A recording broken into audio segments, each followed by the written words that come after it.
If God is truly just, then why does the world still look so violent?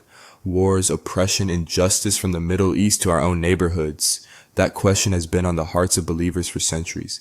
Today, I'm joined by author Tiffany Gerdine, who tackles this very tension in her book, Seeking Peace, Biblical Solutions to the Israeli and Palestinian Conflict. Tiffany, welcome. Thank you, Malik. I'm so glad to be here. Let's be real, the Bible says God is just. But when people look at the news or even their own lives, it's easy to wonder, where's that justice? And that's such an important question. We want justice to be immediate. We want wrongs made right instantly. But God's justice is often both immediate and eternal. It doesn't always match our timeline. So his justice isn't just about punishment? Exactly. It's about restoration. God's justice puts things back in order. And that looks very different from how the world seeks revenge. One of the most striking examples is Cain and Abel. Cain kills his brother, and we would expect God to strike him down immediately.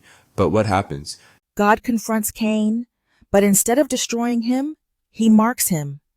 That mark was both judgment and mercy.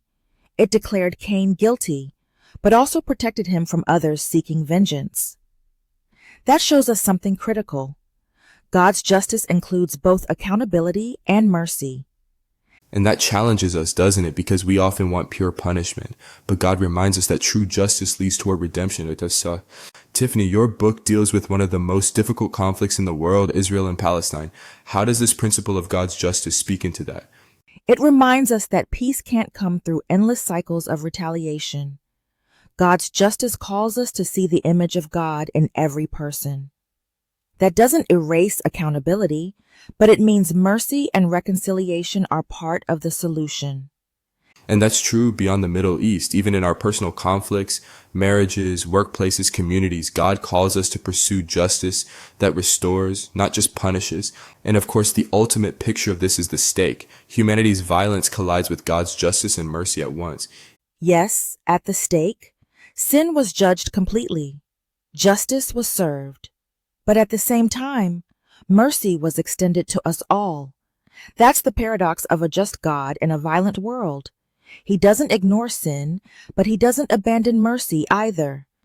And if God's justice looks like that, then our pursuit of justice should too.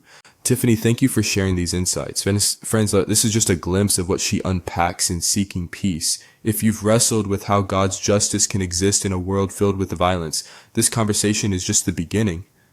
And I'd love for you to dive deeper with me through the book. It's available on Amazon, and it's written to help believers think biblically about some of the hardest conflicts in our time.